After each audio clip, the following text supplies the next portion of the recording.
Hi, Jeffrey. Hi, everybody. So sorry about the technical difficulties, but we are here now. So let me go ahead and get you up on screen, Jeffrey.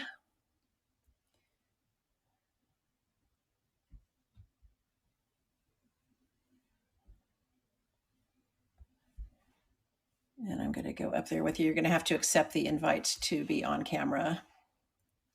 Great. There you are. Hi. There we go. Hi. How are you? Okay. Give me just a minute. I'm going to join you up there. Okay. Okay. There we go. Hi, everybody. We are here. Hallelujah. and thank you to Fallon and all the Thank you to Fallon and all the tech support at Fireside for making this happen. I know there were a few technical difficulties, but we made it work and we're here now and we're excited to have our conversation. So hello, Firesiders, and welcome to Adventures by the Book, where our mission is to connect people and communities through the power of books. I'm your host, Susan McBeth, and I'm honored and humbled to be hosting today a very special event, something we've never done before, in an entire 5-part series based on one book, this book, The Emancipation of Evan Walls, which is a book that touched me so deeply that I was compelled to do something bigger about it. And I was rereading it again for this conversation today, and I was touched and moved just as much the second time around. In fact, I was worried I wasn't going to be able to make it through without, sobbing. So thank you for creating such a powerful book and an important one. Jeffrey Blount's The Emancipation of Evan Walls is a powerful novel that we are going to come to know intimately over these next 5 fireside chats as we partake in an interactive conversation about race by using the characters in Jeffrey's book as a touchstone for different perspectives on race. In doing so, I think we're going to be afforded a unique opportunity to have a meaningful and respectful dialogue that opens our minds, our hearts, and our world. That is the goal. And I can't think of a better platform to use than Fireside, which was developed by the brilliant Fallon Fatemi and Mark Cuban to do just that, to have meaningful and engaging conversations and dialogue that allow virtual audience members the opportunity to jump up on stage with us anytime to share their thoughts and questions. And we not only welcome them to do that, we strongly encourage them to do that. And how you do that is you click on that little black circle in the lower left-hand portion of your screen, and you invite yourself up on stage, and we can chat with you live. And we really want everybody to do that. We want to make this interactive. All points of view, comments, and questions are welcome. And our only ask is that, of course, we be respectful of one another. So with that, it is my distinct pleasure to welcome today's guest. Jeffrey Blount is the award-winning author of 3 novels, Almost Snow White, Hating Heidi Foster, and The Emancipation of Evan Walls, which was the winner of the 2020 National Indie Excellence Award for African American Fiction, the winner of the 2019. Yes, give him a round of applause. Thank you. Yeah. The winner of the 2019 Reader's Favorite Book Award, the 2019 American Book Fest Best Book Award, and the Shelf Unbound 2019 Notable Book, including one of my most favorite books that I have read this past year. He's also an Emmy Award-winning television director, a 2016 inductee to the Virginia Communications Hall of Fame. During a 34-year career at NBC News, Jeffrey directed a decade of Meet the Press, The Today Show, NBC Nightly News, and major special events. Now, I could go on and on and on and on. I'm going to mention one more accolade. He's got so many that I could fill an entire show with just the accolades alone. He's an award-winning documentary scriptwriter for films and interactives that are now on display in the Smithsonian Museum for African American History and Culture.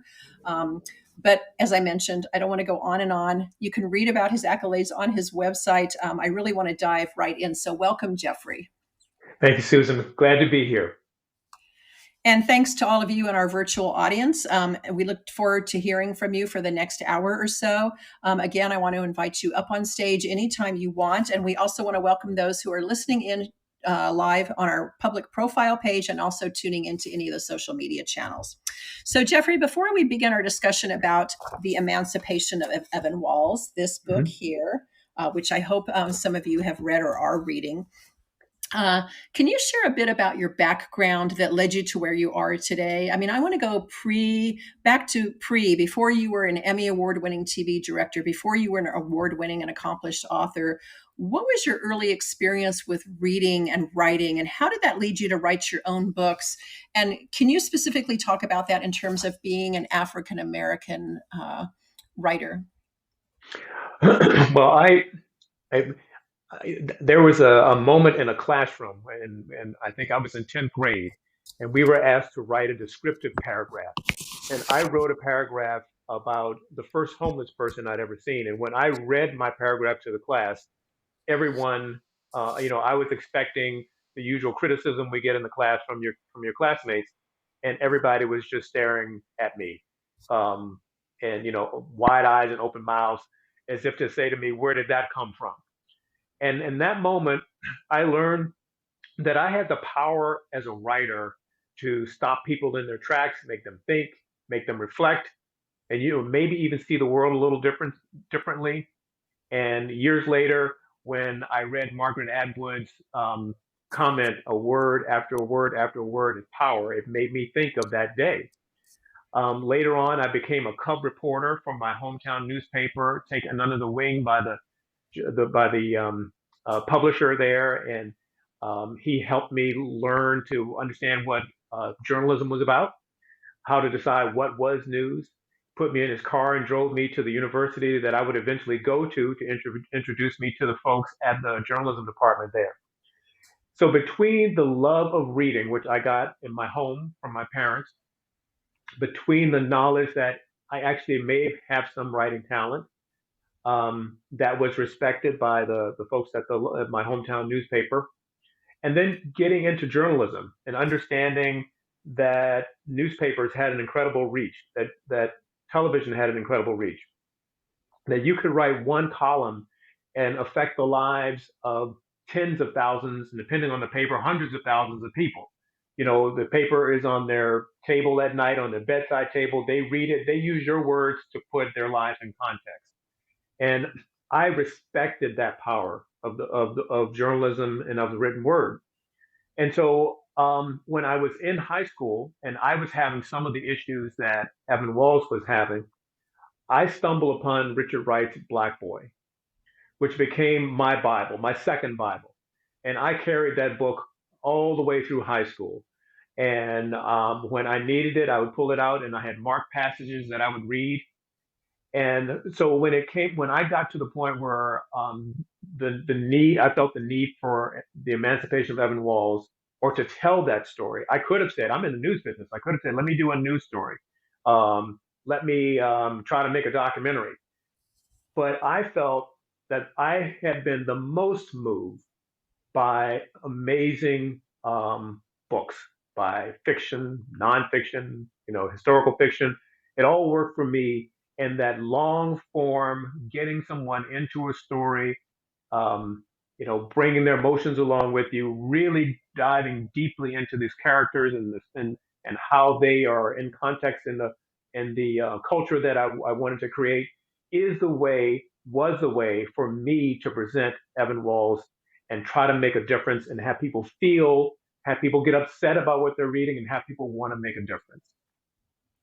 And boy, have you ever accomplished that, I can say firsthand. And it's interesting that it takes form in the place of fiction. I actually wrote my master's thesis on the historicity of fiction in Holocaust literature, because Uh, I believe in the power of fiction to really tell the truth of a story, more so than, ironically, nonfiction, which, by the way, is really a fictional account anyway. and we So know that fiction creates all kinds of empathy. And when people really get into those stories, they can take them to heart. And as I said, a beautifully written story, once we live inside that story, can actually change how we see the world. agreed. And don't you think, I don't know, maybe it's just me, but I feel like fiction moves a layer of judge judgment. Um, and I think that's another reason that it's so powerful in its messaging. Yeah, and And also for me, it was less limiting. So I could have, my life was not as extreme as Evan Wall's life. I'll just say that. But I could have written a nonfiction, I could have written a memoir about it. But in the end, I thought, if I write a memoir, people will look at this and they'll say, okay, that's an interesting story, but that's Jeffrey's story. And then they would say, that's as far as it goes. When we read that, we read something that went on in Jeffrey's life and he overcame it and he did great things and all that stuff. But that's just his story. If I write a story, a fictional account of a little boy nobody knows until you meet him in this book, it made people wonder, is that real what he's talking about? And the next thing you know, people are Googling, people are calling, people are emailing, and then I'm starting to speak more and more about it. So the fiction widened the audience, I think, and widened the thought process and the interest of the people who read the book. Agreed. And now that you are being asked to talk more and more about it, and now that we know a little bit more about you, I'm really excited to talk about it on Fireside. I want to talk a little bit about how this series developed on Fireside, because the conversation on race is a complex one, and Sure. we're not looking to solve it today. But I love the idea of discussion in terms of fictional characters and their unique perspectives on race. So, what do you think this will do in terms of dialogue versus what we have seen out there in the political arena or the media or even activism? Well, one of the things I think that Evan Walls has proven to do, and I'm so happy about it because I worked hard at hoping that that would happen, is when you read this book, it opens your mind about the conversation of race in a way many people just haven't heard that conversation yet. In fact, I've gotten so many emails, in particular from white readers, who said the conversations that happened between Evan and Mama Jenny, his great grandmother, and Evan and Bojack were incredibly enlightening to me. I felt like I was sitting in on a conversation between African Americans that I know otherwise I would not be privy to. And so I learned something that otherwise I just wouldn't have had an opportunity to. That's the difference that this book made. And so when you're reading this book, it's in many ways it's less confrontational to be reading about Evan Walls and to have Evan say things and to have his Bojack say things and to have the conflicts that happen between blacks and whites in this story, because it really isn't in your life. You're not having the actual conflict, but you can relate it to the country you live in because you know if that part of it is true. So you're not taking, it's like you were saying at the beginning here, we want to be respectful of each other. Well, this conversation in this book isn't attacking you. It's just there, and it's open, and it's an opportunity for you to read and see what's happening. Even though this happened begins the meat of the story begins in 1968. You can take what's happening to Evan, and you can take the messages that he's being given by his great grandmother and the character Bojack, and eventually the character Eliza Blizzard, and you can put that in the world in which we are in today. And I do believe dipping into those conversations, learning what's really said in homes, was enlightening, and can make, and I think I made a difference. People have white readers have said, I will look at race differently now because I read this book. That's amazing to me and something that I never thought the book would accomplish. Yeah, definitely agree. And so I know that each week for 5 weeks we're gonna talk about specific characters and their perspectives on race. And so, of course, today being the first day, we're going to talk about Evan Walls, the protagonist. But since you mentioned some of the characters, Bojack and Mama Jenny, for those who have not read the book or who are reading it during this whole 5 week period, can you give listeners a synopsis of what the book is about so they can have a better sense of our discussion? So, Sure. So Evan Walls, where we meet Evan as an adult, and he has a part of him that he's not been able to tell his wife about. And as the book opens, they've just had their first child. And she says to him after some conversation, it's time now maybe for you to tell me these things because I can't help you relay what you're afraid of for our daughter if you don't tell me the truth. So he starts the tale to tell her what went on in his life.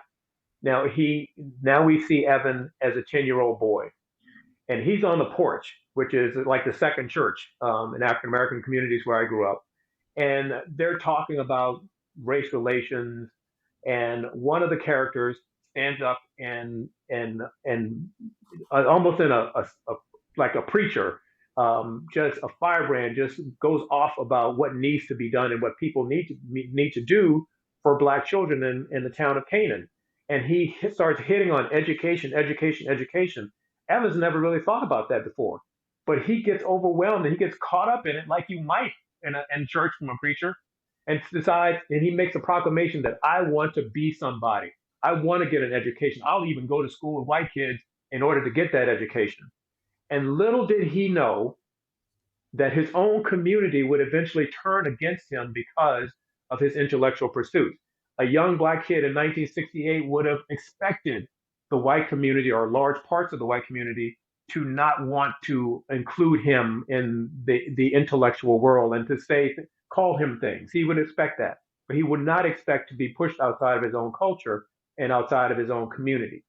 Evan then has to navigate between both of those cultures, trying to maintain his dream, his sanity, and looking to get out of his hometown into a safe place so he can continue his goal.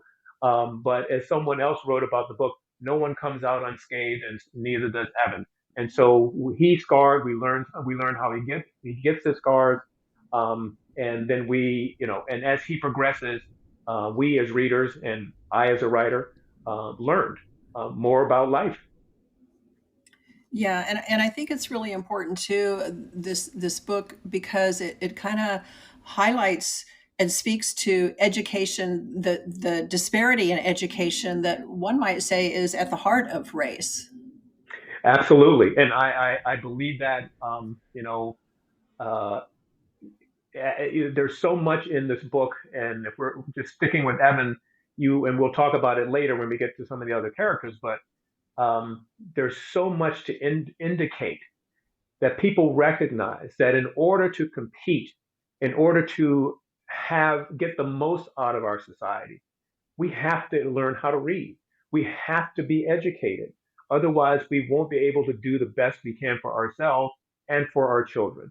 And that message grows and grows and grows through the book. It starts in chapter one when Evan is influenced by the character Bojack, because that's what he's saying. And then Evan tries to live that life, and we see him at different points in the book trying to continue to do that despite some roadblocks in his way. Yeah, and without dating you, because clearly you're still a very young man, um, can you talk a little bit about your own personal experiences? I know you touched on it a little bit earlier on, as a young Black boy in terms of education. I mean, did you experience disparities? I know you said your case wasn't as extreme as Evan, but how was education viewed by your own family and community? And can you just elaborate a bit more in terms of that, and how much of that seeped into Evan's character? Well, the idea that education can make a difference and change lives, and in my mind, is the greatest vehicle to success. And in terms of occupation, but also in terms of being a good citizen and good person, and being able to live in this world in the best possible way. My parents believed that, and neither went to college. Both wanted to go to college, and it didn't work. But when they got married, they promised each other that their children would have that education because they believed that education would give their children the opportunity to take a leap that they were never able to do. So education was huge in my family. I have two older brothers. And we like to say we went to school twice. We'd go to school and then we come home, and our mother would make sure we had that homework done. And she was a kindergarten teacher at a Black church's kindergarten, because when she started, schools were segregated. I started out going to segregated schools, and you know, they motivated us. They were in the game with us. My father was president of the PTA. Whenever something needed to be done at school, my parents were there. And so they let us know that they were serious about being a part of the movement for education in our lives. And they would point out, when one of my brothers graduated from the College of William and Mary, one of the things my mom talked about was we're going to get to see Barbara Jordan speak today, Congresswoman Barbara Jordan. And that was an influencer for me to see that this black woman had become a congresswoman, and she was immensely talented, and so beautifully brilliant. So all along the way, we were supported, and we were given every opportunity that our parents could. In terms of the disparity, we went to segregated schools, so we had a school, but it was obvious to us that the infrastructure at our school was not good. When they built the elementary school I went to, there was a big argument about the building a school, an elementary school for black kids. My grandfather gave up farmland so that they could build a school. But then when the county built the school, they built it without water fountains. They built an elementary school without a playground. And the black community, including my parents, had to raise money and put the water fountains in themselves and put the playground in themselves. They had we there was public money for um, football fields and baseball fields and tennis courts and public swimming pools, but we weren't allowed to use that. We paid taxes for that. We couldn't use that. The books we had were 2, 3 years older than the new books that the white kids were using for their particular class, whether they be math, sciences, all those kinds of things. We had inferior infrastructure, we had inferior curriculum, we had inferior books. But what I had in my house, and I was not the only one, my brothers and I were not the only one, but we had parents who were dedicated to us and said, okay, what they don't give you at school, we're going to fill in for it here at home and try to fill in for it here at home. So that is sort of what will happen to Evan when he's seeking, as he seeks through the book. But he recognizes when he hears Bojack in the first chapter, Evan is absorbed by this rant, and he absorbs the power of Bojack's anger and frustration, and he recognizes 10 years old is not too young to recognize and look around and see where everybody is and say, I need to do better. And he believes in that moment because Bojack has talked about, this brilliant black principal who is educated that Evan would eventually meet. So education, it means everything, and it was that way in my family, and I tried to highlight that in the book. And so now on the porch, Bojack has ignited Evan's passion. Yet what happens is he's ostracized not only in the white community but in his own black family and black community. And I'm wondering how he reconciles that passion for learning and education and wanting to better himself with the dual ostracism he gets, not just ostracism from one side but dual ostracism from everybody. And then you juxtapose him with his brother Mark, who is equally passionate about education. He's very bright like Evan. He wants to make something better of himself to get out of their town, Canaan. But Evan will fight the battle and live his life as a pariah, where his brother caves and conforms. And can you talk a little bit about that?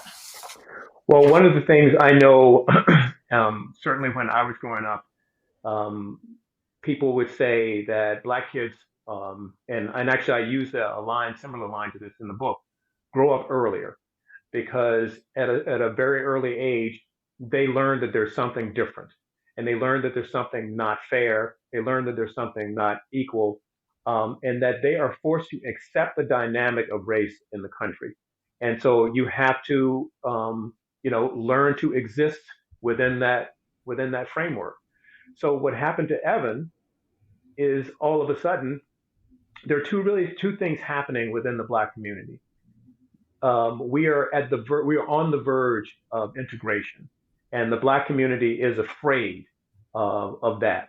And when Evan, later on, when Evan is getting ready to go to the day before he's getting ready to go to integrated school for the first time, they speak about sending their kids off to Vietnam, like to war. And Mama Jenny says to Evan, I don't know what's going to happen. Excuse me. I don't know what's going to happen to you. I can't protect you. I'll be here if you come home beat up. I'll be here if you come home with your heart broken. But there's nothing I can do for you.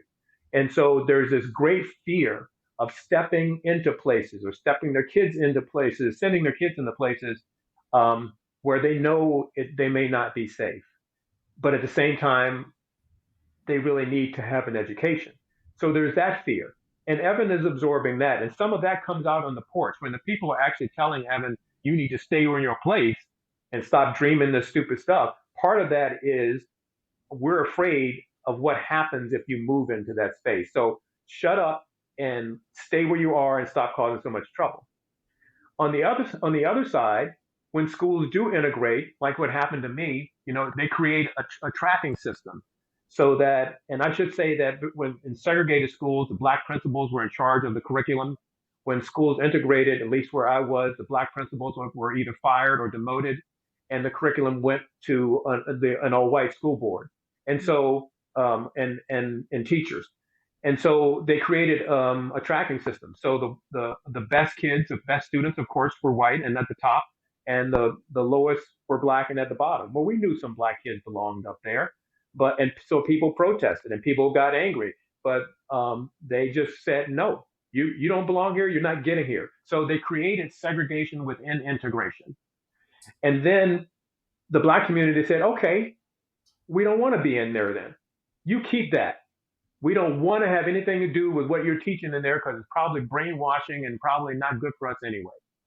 But eventually, Black kids do fight their way up there. But when they get there, the Black community has turned on that. So when they get there, they're looked at as if they've moved into the wrong neighborhood. And if they make friends in that neighborhood, then they're the ultimate Uncle Tom wannabe sellout and that sort of thing. So a little kid has to navigate the fact that his parents are afraid of white people and what they're going to do when I go to school with them. And that little kid has to be afraid that white people don't want him there either. And then how am I going to negotiate in a class? How am I going to learn in a classroom where the teacher probably doesn't want me there? White kids are calling me names, and the Black kids are as afraid as I am. And if I say something to try to indicate how smart I am, then the Black kids will say to me, you're trying really hard to make that white woman like you. And how does a kid negotiate that? That's where Evan finds himself. Yeah, and you mentioned Uncle Tom, which kind of leads me to my next question. And I want to talk about the very sensitive issue of racial epithets and discriminatory language. And I'm really looking to you to guide us in this Okay. discussion because I confess I'm nervous about it as well, but I think it's really important. And in the book, you use terms, you use the N word, you use terms like cracker and snowball and Uncle Tom, and can we talk a little bit about your use of those words? And I think there's a lot of misinformation and ignorance and understanding. Can you shed some light on this whole issue for us and what we need to know? I'm like as one character in the book says, I don't like that word when we're talking about the N word. But another character says to Evan, I don't like it either, but I use it because I want you to feel what's real. And so when I'm writing this book, I want to document the time, even though it's fiction. There's still some realism. You still have to maintain the fact that this society was how society was. And so I can't write that story coming from where I came from without using said language because that was real. And that was such a part of the landscape of using it to keep, Black people in place, Black people using Uncle Tom to keep other Black people in place. Everybody had these words that were demeaning, and that were to tear at your heart and at your soul and reduce you to something less than human. That's what these words were for. And this is part of what Evan and what, I really had to compete with.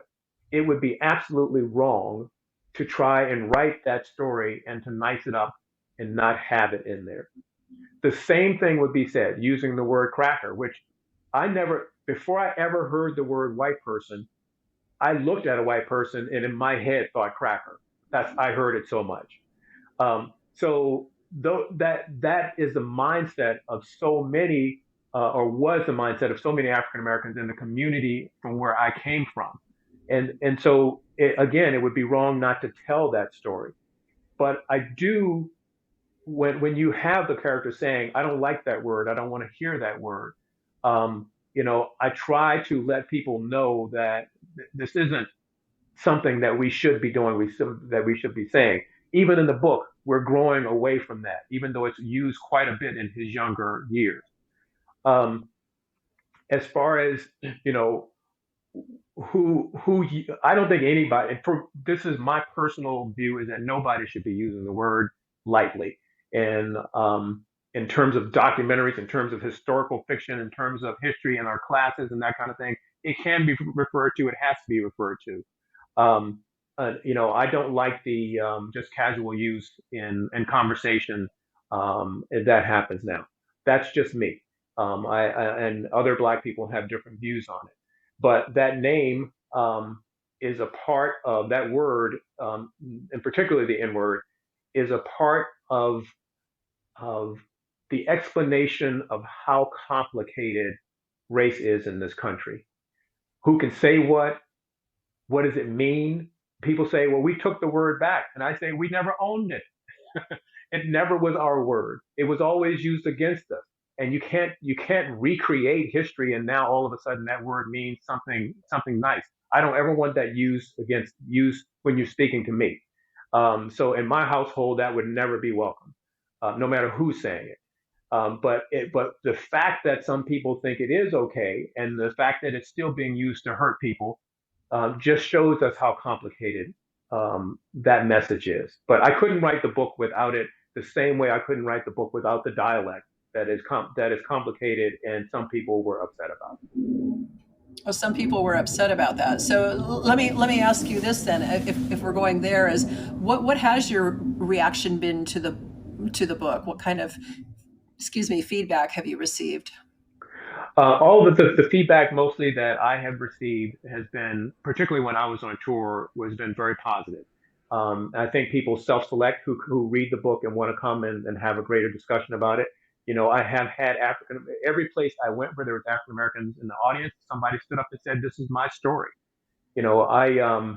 I would take books from people to sign and end up holding their hands while they cried, because this is a conversation that people don't want to have, and they were thankful that somebody wrote a book to speak up for them. So it's I'm sorry, I think I went off somewhere and I lost myself. What was the first part of the question? Oh, the reaction you received to the book. Oh yeah, so I got some pushback, and it wasn't negative. I mean, it wasn't like hostile. People would say, "Why would you write this book now, in the midst of the world that we're in now, with all the stuff that was going on? Why would you be writing this book?" And my response was, well, first of all, I've lived. I'm 62 years old, and there's a lot I've wanted to say, and I've wanted to write this story for quite a long time. I'm on the last third of my life. I want to do it now. I don't want to wait, because I don't think that day is going to come in my lifetime where we don't have racial issues where I can wait for that. I need to tell the story now. And I wanted to raise, I can't wait to tell the story when the whole purpose of doing this is to stop children from being in pain and killing themselves, which children have done, over this issue. Somebody needs to step up now. And I felt like it was my time. And I was sensitive to, one of the reasons why African Americans didn't want me to write this book was because, or were not didn't want me to write it, but reacted in a kind of, do you really want to do that way?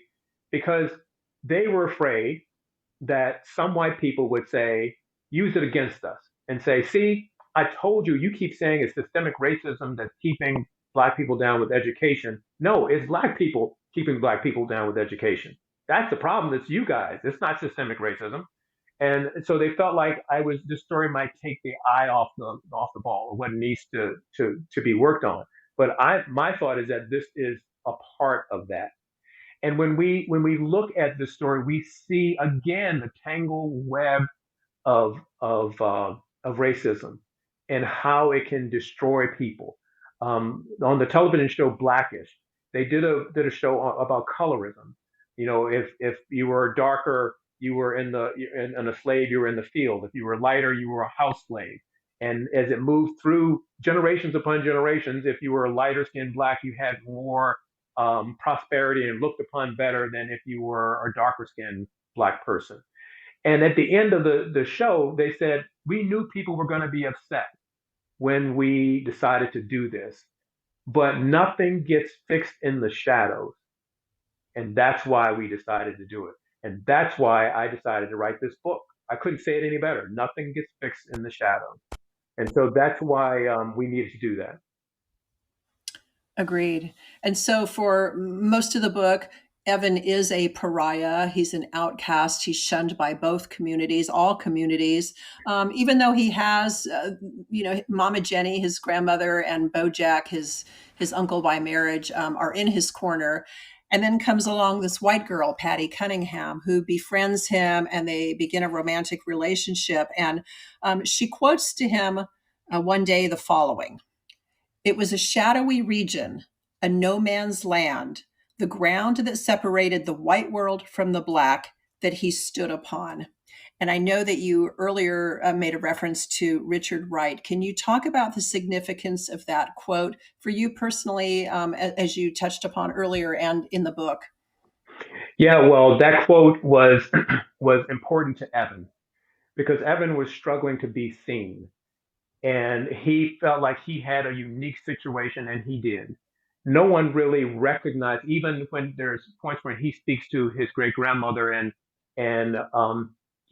he even feels at a certain point she doesn't really get what he's saying. She doesn't really understand the depth of it.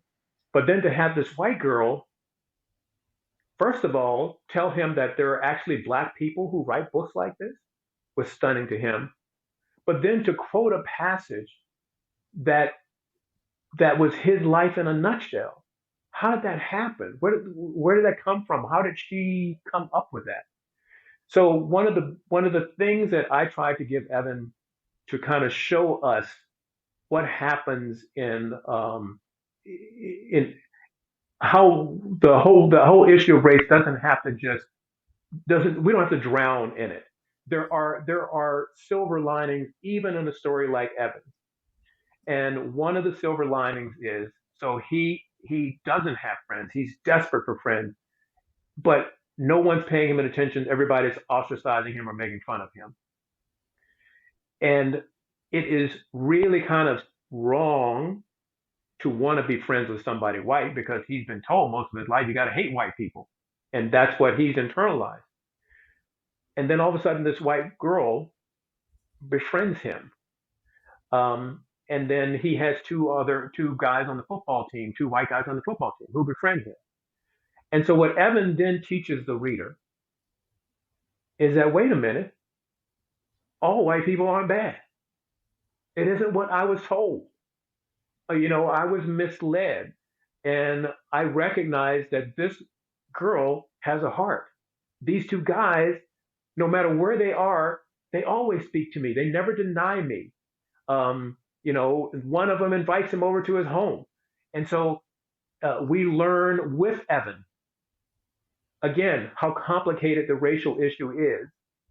And that we have been we're all been sold active bias, and we've been sold unconscious bias about each other. And now all of a sudden, he's having to face his biases and realizing that they aren't all real, and including and I just want to skim this because I think it's one of the more powerful parts of the book. His aunt tells him about something she went through and uses that to demand that he hate white people. And his friendship have taught him enough to know that people can't be blamed or held accountable for things they didn't do, even if they're white and something else was done by somebody else white. And for me as the author, I'm trying to send a message to the reader. This is more complicated mess, but there are silver linings in here when we allow ourselves to see each other's humanity, which is what happens with Evan and Patty Cunningham. That's why Patty Cunningham is in there. And she's in there because, yes, a black man and a black boy and a white girl in the South in that time, it, that's just crazy to think about, right? Well, I did it there to instigate, to create that kind of feeling maybe in some people, and then to show that when you're reading this, and if you're feeling, if some people are feeling like, oh, this can't happen, I don't want to see this, I don't want to read this, but by the time their relationship progresses, Evan shows you that maybe you should open your eyes and open your heart a little bit more and see that this what's happening here is how it's supposed to be, how we're supposed to treat each other as human beings. Yeah, and until Patty Cunningham came along, Evan didn't even realize there were books written by Black authors. And That's right. It's interesting because you say that those books weren't available in your lifetime. I mean, in our lifetime, I mean, I just find that astonishing. And Jeffrey and I were talking about this as we were planning for these sessions. And one of my pet peeves is that we have a Black History Month. And I think we talk about Black history during February, ironically, the shortest month of the year, by the way. Right. We talk about Black history. And then what happens on March 1st? I can tell you.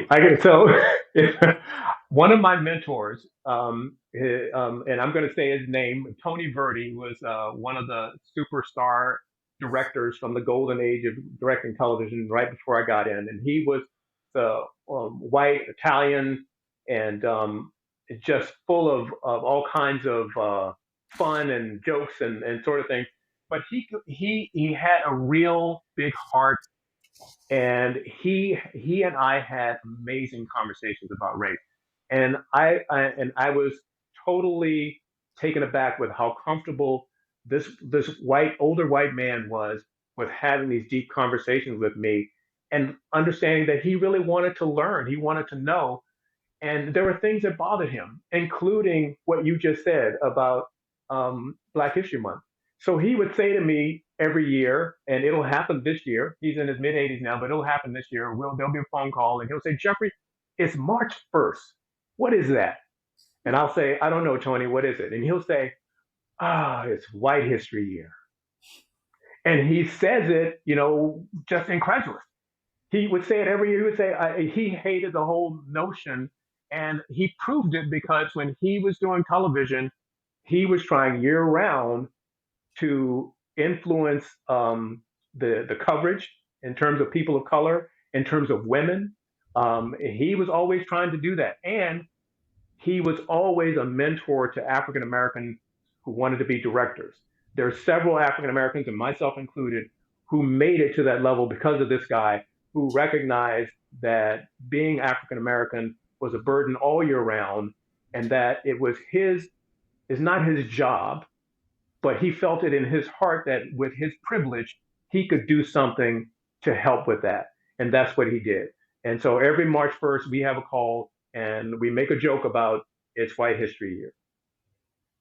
Yeah, and it's interesting when we were talking to the Fireside team about putting this series together. I said, because that's my pet peeve, I want to make sure that this goes on and extends into March. I don't want it to be just a February conversation. I want it to extend into March. I want it to extend beyond that. In fact, now that I mentioned that, I'm not sure how many of you are familiar with our service, Novel Network. Novel Network is a kind of a match.com for authors and book clubs. And basically what it does is book clubs join for free. They go to novelnetwork.com and they can join our database of over 150 authors, including Jeffrey. They can read all about the author of their books, and they can schedule book club visits right there on the site. And I encourage each and every one of you to do that. And it doesn't have to be a book club in terms of a formal book club. It can be a social group or a church group or a fraternity or a lunch club. I encourage you to start your own conversations about race in your own circle, and broaden that. Invite Jeffrey. He's willing to do that. He's willing to meet with groups, to chat with you. He's done that a ton of times. He also does corporate speaking gigs. He's doing one. We're working together on one in Arizona for a group of entrepreneurs who said, we want to have a conversation about race, but we're afraid. We don't know how to have that conversation, and we want Jeffrey's help. So he's there. He's willing. He wants to have these conversations. So I encourage you to do that. And I also encourage you, I really want this to be a dialogue for all of you. I want to talk about race.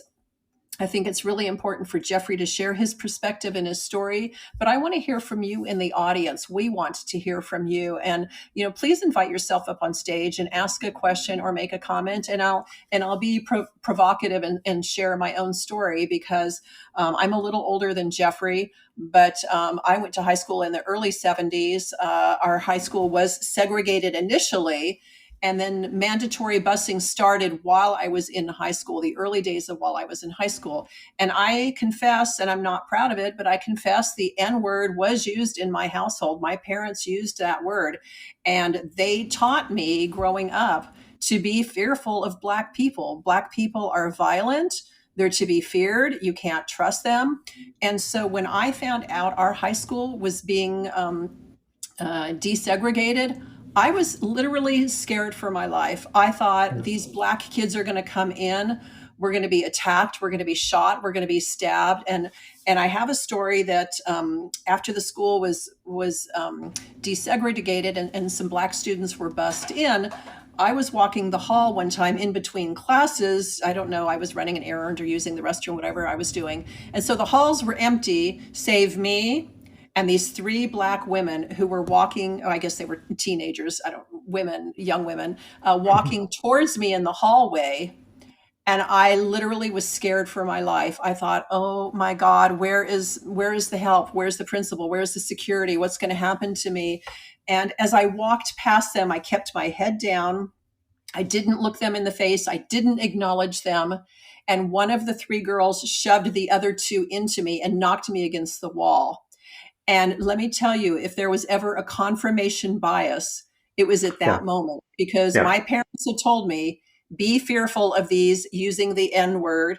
And that's what happened to me. I had a reason now to be fearful, and I believed them, and it never occurred to me at the time until years later that what must it have been felt like for these young women to go to a school that they didn't know anybody. They were going to be in the minority. They weren't wanted there.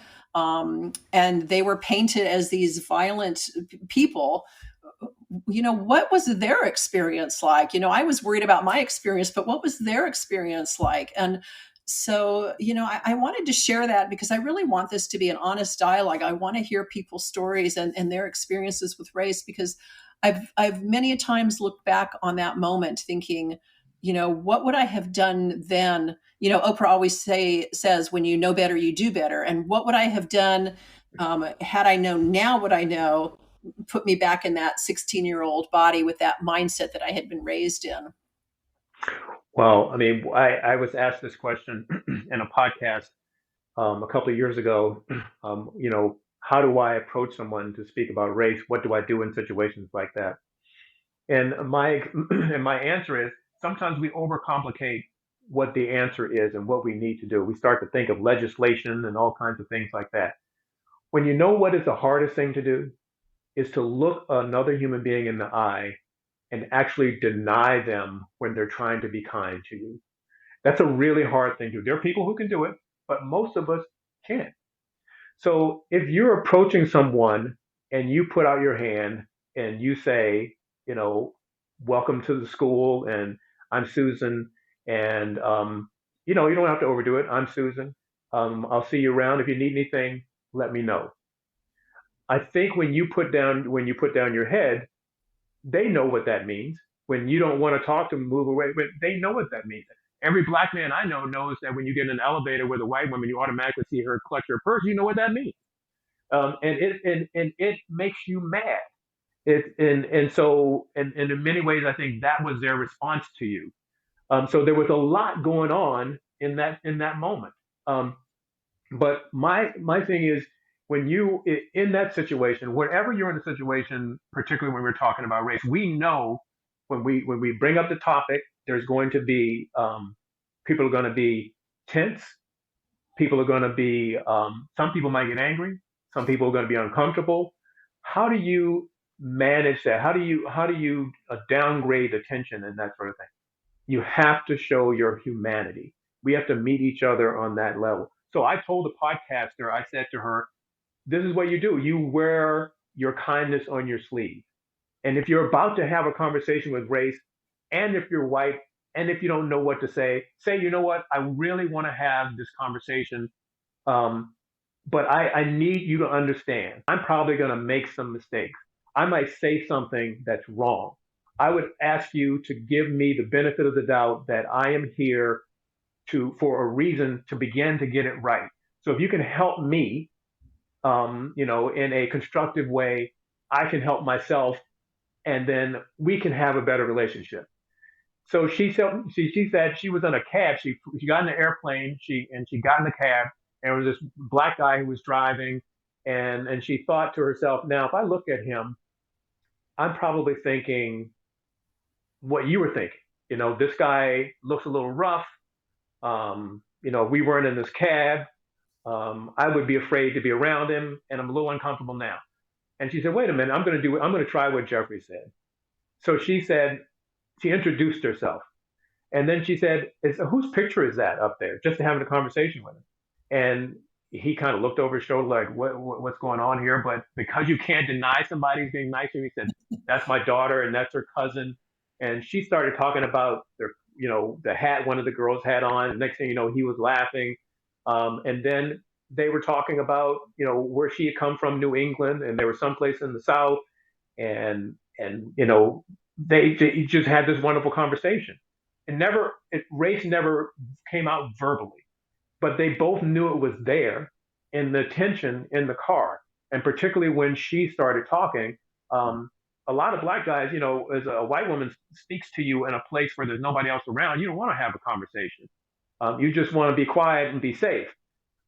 But because she did it in a way, open hearted, and that kind of, she said it was a great experience. And when she got out, he gave her a handshake, and they laughed and they said, see you around." So it just one little thing that taught her what she hadn't been doing. She was afraid to be open because she was afraid of hurting somebody. She was afraid of getting yelled at and screamed at. And she said, it's all in the approach, and which is what I was telling her. Yeah, it's true. And I remember one time I was walking down the street. I don't know. I was a young woman. I don't remember. And it was in the evening, so it was darker.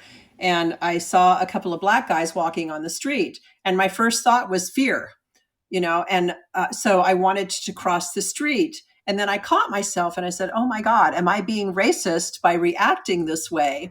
So I had to have this dialogue with myself. Would I be reacting this way if it was three white young men instead Right. of three black young men? And I said to myself, yes, I'd still be afraid. It's dark, I'm alone, I'm a Right. woman.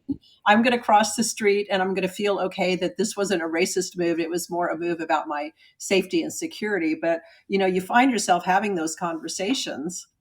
Well, this is again how complicated race is. So who else said exactly what you said? That if he saw if he was on the street and there were a group of black boys coming to him, that he would be afraid. Who said that? Jesse Jackson said that. So Mm. what does that tell you? It tells you he's internalized that too. That is the really insidious part of racism. We can't even control it. It does things to us so we can't even look at ourselves, look at other black people without mistrusting them. And so it happens for white people when they're trying to talk to when they're around black people. It happens to black people when we're around black people. And so we're trying to educate ourselves so that we don't even think that about ourselves. This is how much work we have to do. And that's why the conversations are important. And those are the kind of conversations that Evan Walls has that many white readers have told me they never would have gotten to hear if they hadn't read this book. Because no black person they would believe would say those things in their presence. And so they were thankful, and it made them change how they were perceiving the conversation of race because of those conversations. But so I am I was part of this group called Dinners Across Differences, where people came from different races and different income levels and different religions and so forth and so on. And I'm going to speak about that actually when we in Phoenix. But one of the things we were able to do in that situation is be open. We were able to say things that probably would have hurt people if we weren't in a situation where we had said we wanted to be open and that kind of stuff. But the relationships that I have developed from that dinner is one of the most important. First night was the most important night in my life to understand that we could actually come from different places, different political backgrounds, and that when we saw when we laid our humanity on the table, who knew that for 5 years I would still be with these people and be hugging these people like their family because the experience was that powerful. We just have to try. We have to do exactly what you're talking. Identify what we're dealing with, and then we have to try it. And we have to, and we're gonna. This is a grassroots thing. This isn't going to be legislated down to us. We have to build these relationships in our community, one by one, group by group, until we change the minds of our communities.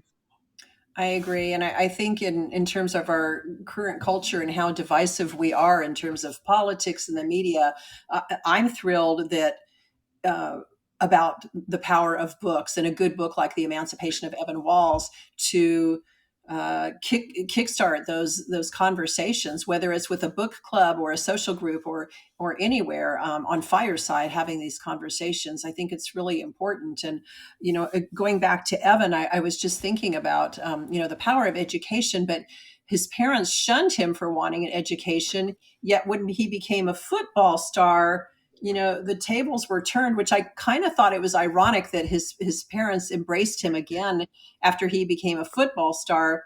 But the reason he became a football star is not only because he was a good athlete, but because of his academic prowess that That's he, right. and so I find it kind of ironic that,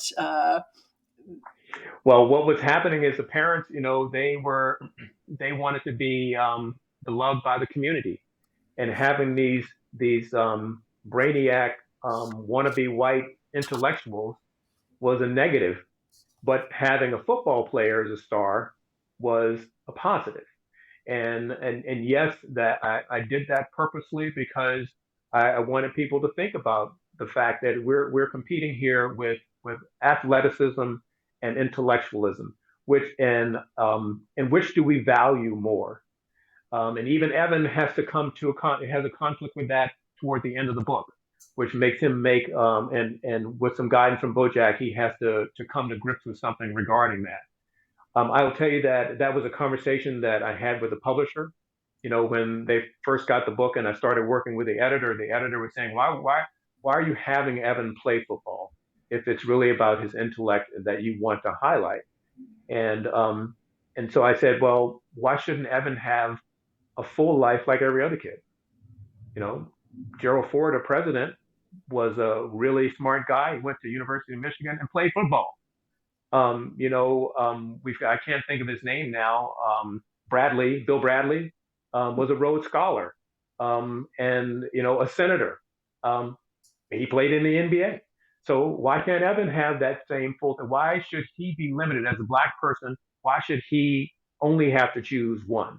And then and have everything about him be determined by that choice. In fact, there is a young man.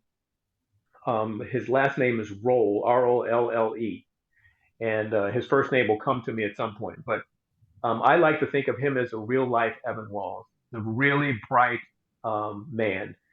And he went to Florida State University on a football scholarship. but he also became a Rhodes Scholar.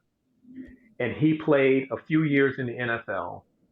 And today he's a brain surgeon in Boston. Wow. And so I just, whenever I think about him, I think about, you know, that's like a real life Evan Wall. For sure, for sure. And yet, Evan, he makes strides, and then something devastating happens again, and it just seems that he can never catch a break. Yeah. And I'm wondering, is this kind of a metaphor for the Black race, that all the progress that's made, there is always a George Floyd or something else that, another devastating blow? Every time you turn around, there's another hurdle that you have to jump. And the complication for Evan, of course, is he's jumping two different hurdles every time. But yes, you're absolutely 100% right. And even in the lives of, and we will talk about BoJack later, but that I try to represent in the lives of almost everybody in the book. That they keep knocking up against that wall, as an African American. And and well, we'll talk about that when we get to the other characters. Okay, great, great. And I see that Debbie has joined us on stage. Welcome, Debbie. Thanks for joining us in the conversation. Did you have a comment or a question for Jeffrey? Actually, both. Hi, Susan. Hi, Jeffrey. Hi, Debbie. So I want to preface this by saying I have not read the book yet, and it's on my to be read list, and it's pretty high on the to be read list. And the more I listen to the conversation, the higher it goes to the top.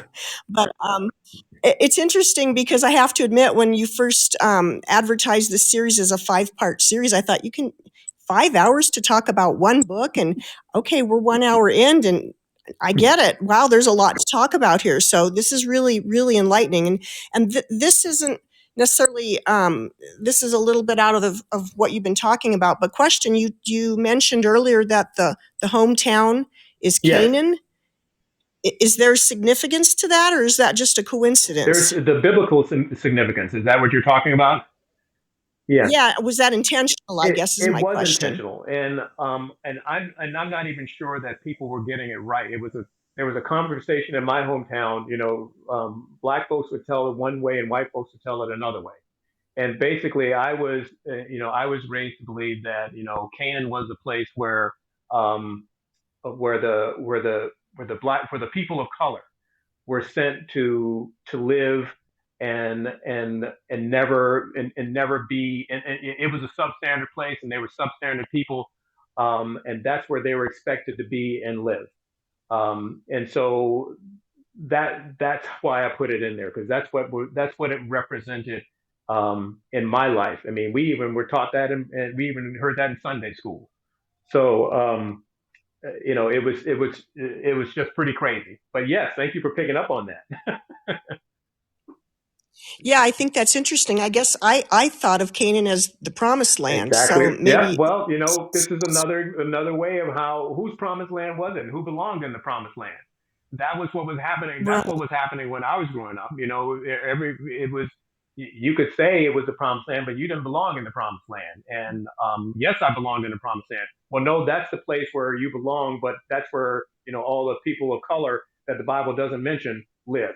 So it was just, it's one of those things that are just, off the wall kind of crazy. But it was such a part of I went to church. One of my brothers, is a president of a seminary, so being a religion was a part of our family, and that was something that I kept hearing over and over again as I grew up.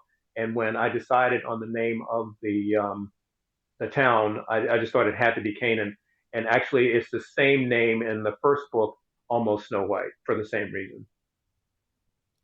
Oh, that's fascinating. Well, I really look forward to the rest of your conversations, and hopefully I'll have read the book by then. Thank you, Debbie. Thank you so Thank you, much. Debbie, for joining us. And, as a reminder for those who have not read the book, you can get the book at any of your favorite booksellers, but you can also get an autographed copy from us. You'll see the fortune cookie in the middle of your screen, which is our website, adventuresbythebook.com. You can place your order there and get an autographed copy. We'll ship it to you. This is a 5-part series, so you'll have time to read it. You can be following along as you do so. And just curious, by way of, I guess I could say show of hands, but if you know how to clap in the react button in the lower portion of your right-hand screen, can I get a sign, clapping hands from those of you who have already read the book? Okay, so some of you have read the book. All right, interesting. So Thank you. Thank I'm you very glad to much. see that. I hope that most of you will read the book. It really is a powerful, powerful book. Leads to incredible conversations about race that we need to have in this country for sure. So, in the end, Jeffrey, can we talk a little bit, because our time is winding down for the first part, and so anyone who wants to join us on stage and make a question or comment, this is your last chance to do so. How does Evan's journey speak to where we are now in terms of racial discord in our country? Is his journey kind of a rant, I think you said, in his own way? And is he showing us the way out? I think yes. And I can go back to what I was speaking about in terms of how we meet people and talk to people, how we open our minds to people. So we are in a place in our country right now where we're in sort of a space, or have been since George Floyd, for a racial reckoning, where a lot of people are trying to assess where we are in terms of our race relations in the country. And I think that Evan's journey is a journey that starts out in stone cold racism and hatred, and you see that on both sides of the racial line. Now, in the book, I make a point of saying, which I believe, that whites then knew that blacks hated them, but they didn't really care because blacks had no power. And in fact, if you look at the situation we're in today, and though we do have a multiracial Congress, probably I think the most diverse we've had, it's still, Senate is still controlled by white people, Congress is controlled by white people, the House, governors are majority white, legislators are majority white, local governments, and CEOs of Fortune 500. So the power structure, is something that is overwhelmingly in favor of the white community. So while the black community in the book is raging and so forth and so on, they really don't have any power to do anything. And a lot of black people are feeling that today. That's how, when we saw when we watched a man for 8 minutes have his life just squeezed out of him, we felt the lack of power to do anything, to make people recognize how these kinds of situations can happen. So Evan is in that state too. Evan, as a black child, understands, like his great grandmother says, the little colored children grows up earlier.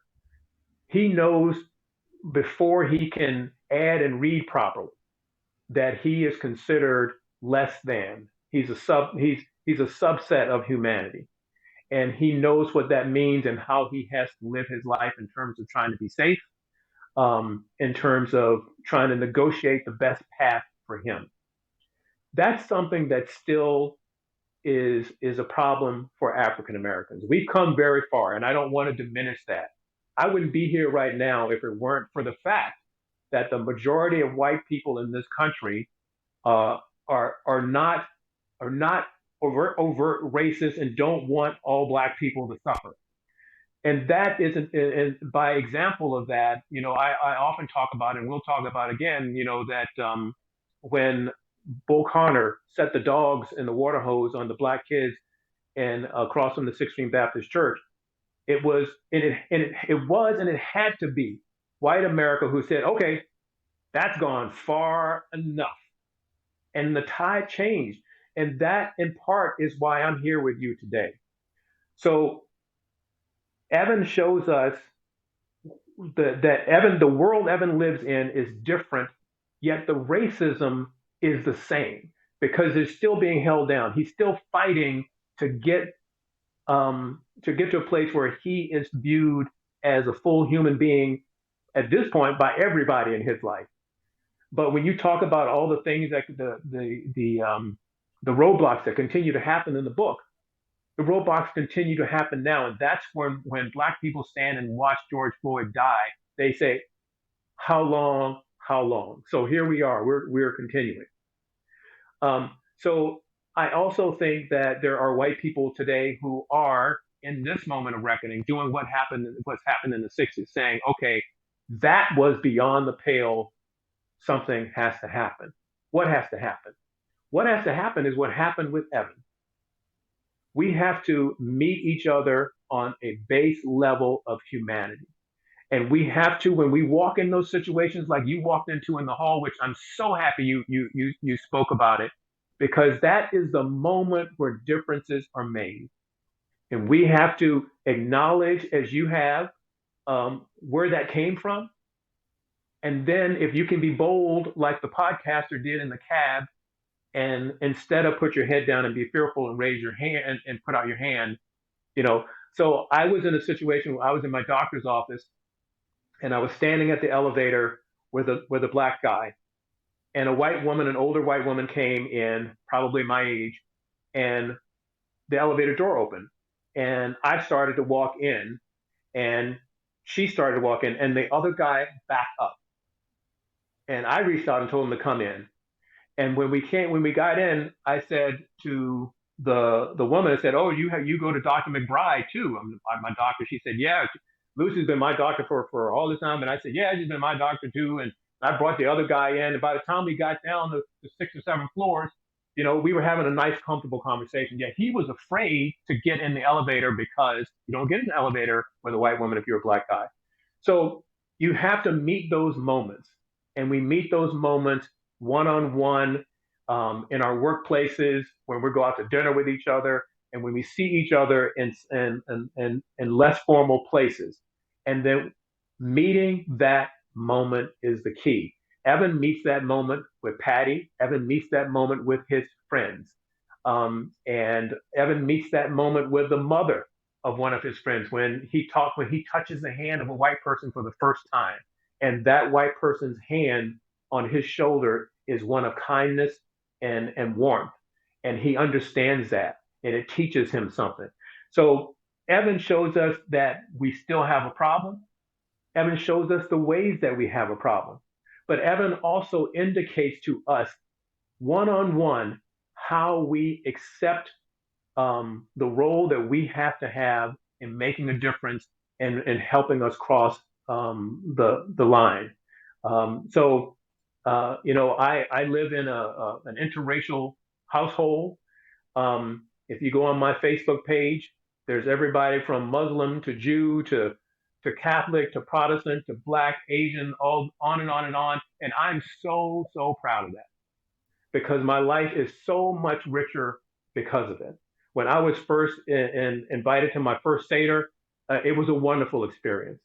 When I became friends with an indigenous person, a Native American, and learned something about Native American culture and how African American culture and Native American culture blended at some points, and even right and before and after the Civil War, you know, I I felt this kinship, even though I'm not Native American, but I felt this kinship. I felt I learned something. I felt that um, in some ways a piece came into my life that made me richer and a better person in understanding the world community. So these are the kinds of things that happen, and when they happen one by one, you happen. When I go out and when I make speeches, I'm hoping that I reach one or two people, and those one or two people will make a difference. But the problem is most of the time we don't acknowledge the moment and we walk past that moment, and we miss that opportunity. Agreed. Well said. And what's important for me is, I don't know how long ago it clicked for me. I was thinking that, women have been seen in this country historically as second-class citizens. Yeah. I was thinking to myself, we have a collective voice because we are 50% of the population. But if you look at African Americans, I don't know what the statistic is. Maybe you can tell me what 13%.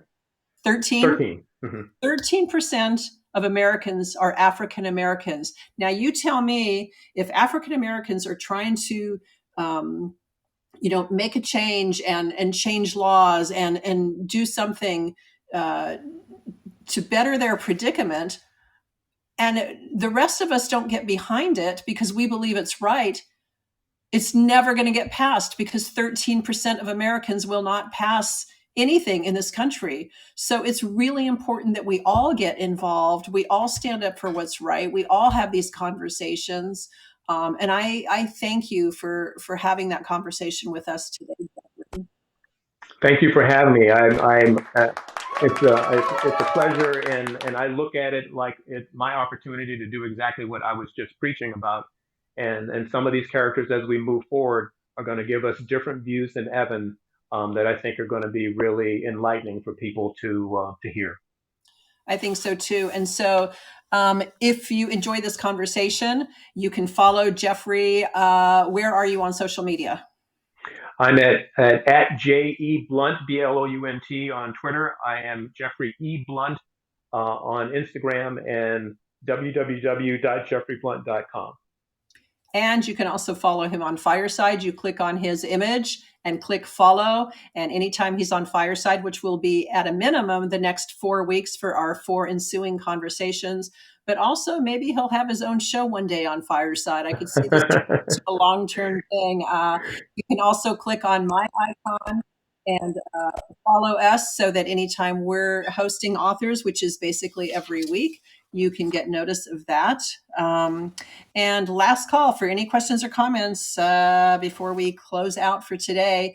If any of you are in the San Diego or Southern California area, next Saturday, February 26th, you can meet Jeffrey in person at our Adventures by the Book Superbook program with Jeffrey and 19 other authors. We're spending all day talking about books, and you'll get a chance to meet the authors. You'll get your copy of The Emancipation of Evan Walls. You can get it signed, or you can meet him in person. Otherwise, we look forward to seeing you next Tuesday, February 22nd, 4 o'clock Pacific time, 7 o'clock Eastern time. We're going to continue part 2 of this series. We're going to be talking about Evan Walls' parents and how their perspective has shaped his life and how it was shaped for them. So thank you all for tuning in today. Thank you, Jeffrey. It's been a pleasure. Thank you to our audience. Thank you, Susan. And until next time, ask yourself this question: what is your next adventure by the book? Thank you, everyone. See you next week.